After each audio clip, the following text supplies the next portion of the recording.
Salam Budi Luhur. Saya Natasha dengan rekan Andreas. Kami akan menjelaskan tentang materi mata kuliah metode penelitian dengan dosen mata kuliah Dr. Muhammad Mabrur Taufik, SAG SEMM, Fakultas Ekonomi dan Bisnis Universitas Budi Luhur. Pengertian rumusan masalah penelitian. Banyak yang mencari tentang rumusan masalah ataupun contoh rumusan masalah, entah itu rumusan masalah makalah maupun rumusan masalah penelitian. Untuk rumusan masalah itu memang cukup krusial dalam sebuah penelitian ataupun makalah. Namun sebelum beranjak kepada contoh rumusan masalah, maka akan lebih baik kalau diketahui tentang rumusan masalah. Pengertian rumusan masalah sehingga di masa mendatang tidak lagi kerepotan dalam membuat rumusan masalah, sehingga tidak terpaku kepada contoh rumusan masalah. Rumusan masalah dalam sebuah proposal penelitian adalah hal paling mendasar. Namun, rumusan masalah akan menjadi penentu apa bahasan yang akan dilakukan dalam penelitian tersebut. Pertanyaan-pertanyaan yang diajukan dalam rumusan masalah kemudian akan dijawab dalam proses penelitian dan tertuang secara sistematis dalam laporan penelitian.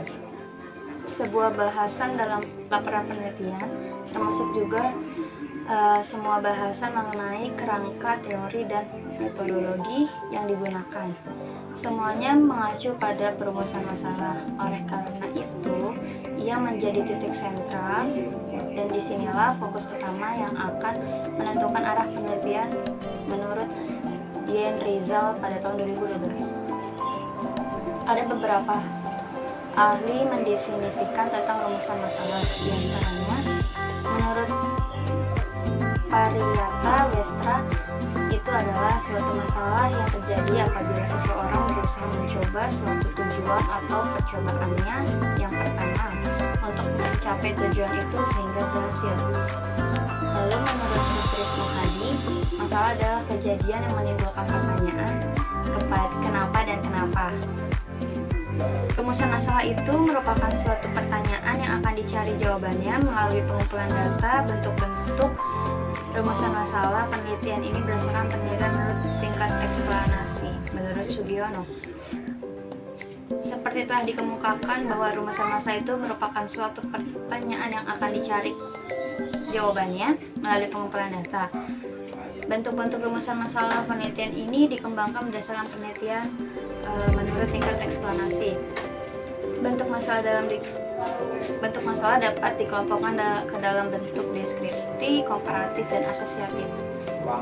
Rumusan masalah deskriptif itu adalah suatu rumusan masalah yang berkenan dengan pertanyaan terhadap keberadaan variabel atau lebih. Jadi bisa sendiri atau lebih dari suatu variabel. Jadi dalam penelitian ini tidak membuat pembanding variabel itu pada sampel yang lain dan mencari hubungan variabel dengan variabel yang lain. Penelitian semacam ini untuk selanjutnya dinamakan penelitian deskriptif.